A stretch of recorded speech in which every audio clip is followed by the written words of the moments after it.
What if I told you that the villains in Invincible aren't just bad guys, but carefully crafted mirrors that force our hero, Mark Grayson, to grow, to question himself, and to become more than just strong, more than just invincible? That's right, each villain isn't just a threat, they are writing our hero's journey. And by the end of this video, you'll see the genius behind it in a way most fans completely miss. Let's get into it.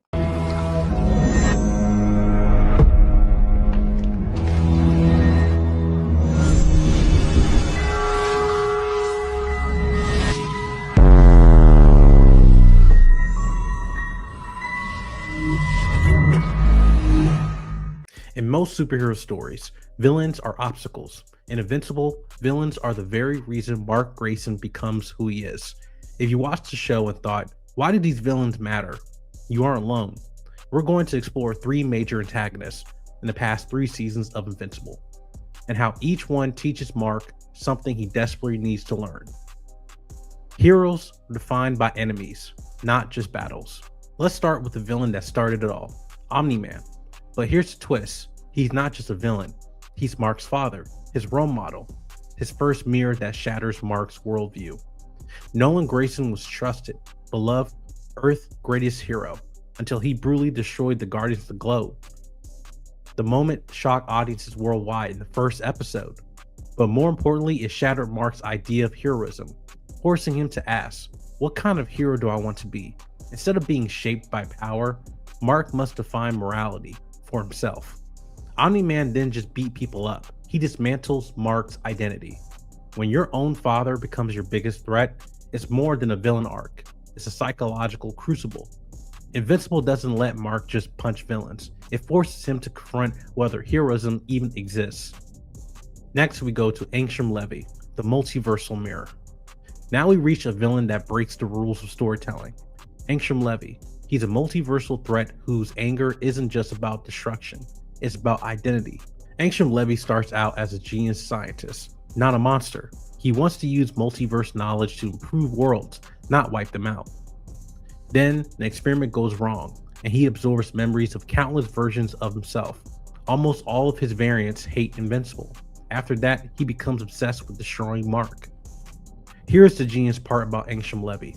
Angstrom doesn't just attack Mark, he attacks his identity.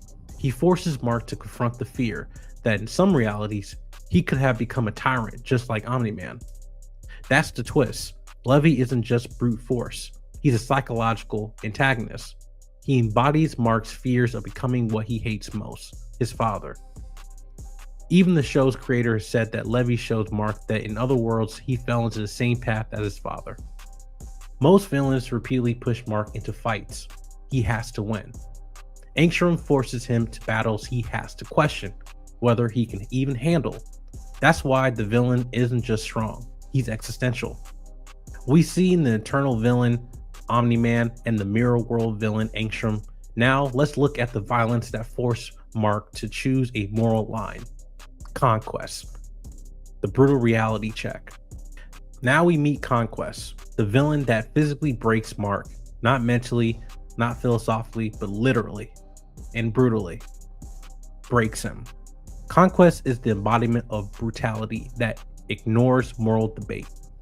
While Omni-Man and Levy twist Mark's belief, Conquest forces him to confront violence at its most physical level. When you see Conquest rip through heroes, there's no political ideal nor moral dilemma. There's just pain, and Mark's response isn't just instinctive. He forces to decide whether to cross that line that he said he never will do. Conquest isn't just strong, he tests Mark's limits. He forces Mark to answer.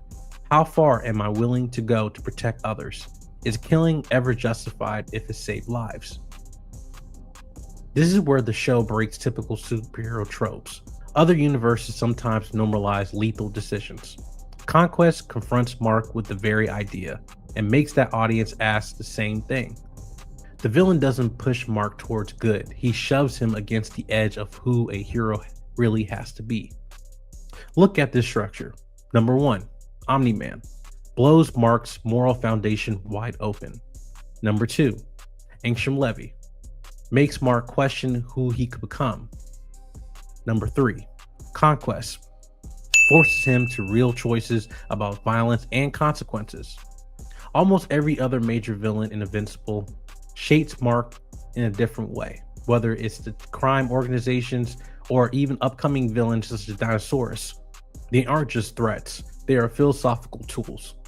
Most superhero shows treat villains like punching bags. Invincible treats them like mirrors. And here's a deeper takeaway. Invincible doesn't ask, can Mark become a superhero? It asks, can Mark define heroism on his own terms? Every villain is an argument. Every fight is a debate. The result, a hero who isn't just powerful, but self-aware. Most superhero stories never give their villains that much narrative weight. That's why Invincible feels fresh and sometimes brutal. So next time you watch Invincible and feel defeated by a fight or confused by a villain's motivation, remember that by design, this show doesn't waste villains. It leverages them in a philosophical pressure that points to forge a hero. That's genius, and that's Invincible. And when newcomers such as Thrag in season 4, who knows what Mark has to face up against next. If this video gave you a new way to see Invincible, hit the like button, subscribe, and share for more deep dives. Thank you guys for watching this video. Again, I put a lot of work into these videos along with my editor, Jay King. And again, we appreciate you guys' feedback and engagement in the comment section. All right, guys, we'll see you guys in the next video. Peace.